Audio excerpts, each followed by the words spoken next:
मुंबईतील माधवबाग संकुलातील श्री लक्ष्मीनारायण मंदिराला 150 वर्ष पूर्ण झाली आहेत। या निमित्ताने आयोजित जयंती उत्सव कार्यक्रमाला केंद्रीय गृह आणि सहकार मंत्री अमित शाह उपस्थित राहणार आहेत। आज या मंदिरात अमित शाह यांच्या हस्ते पूजा करण्यात येणार आहे। या ठिकाणहून आढावा घेतलाय आमचे प्रतिनिधी स्वप्नील जाधव यांनी।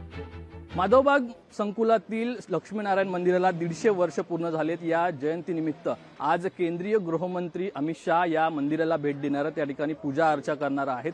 या मंदिराशी केंद्रीय गृहमंत्री भाजपचे ज्येष्ठ नेते अमित शाह यांचं एक जुनं भावनिक जिव्हाळ्याचं नातं आहे। ते लहान असल्यापासून या मंदिराला भेट देत असतात आणि या ठिकाणी ते येत असतात। जेव्हा जेव्हा ते महाराष्ट्रामध्ये मुंबईमध्ये यायचे तेव्हा अमित शाह या मंदिरात आवर्जून दर्शनासाठी येत असायचे। आज ते केंद्रीय गृहमंत्री आहेत, भाजपचे ज्येष्ठ नेते आहेत। आज 150 वर्षानिमित्त या ठिकाणी पूजा अर्चा होणार आहे। खरं तर मोठा सोहळा या मंदिरात आयोजित करण्यात आलेला आहे। राज्याचे मुख्यमंत्री देवेंद्र फडणवीस, या ठिकाणचे पालकमंत्री तसेच या ठिकाणचे जे आमदार आहेत स्थानिक ते सुद्धा या ठिकाणी असतील।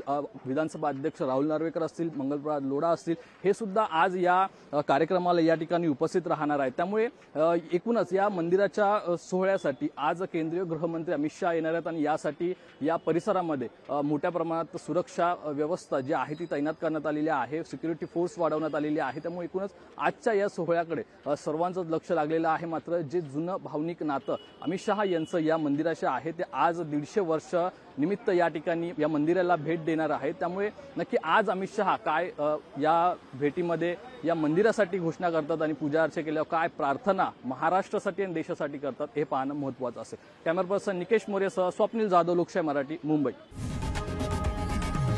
लोकशाही मराठी ऐका, पहा, जागरूक रहा।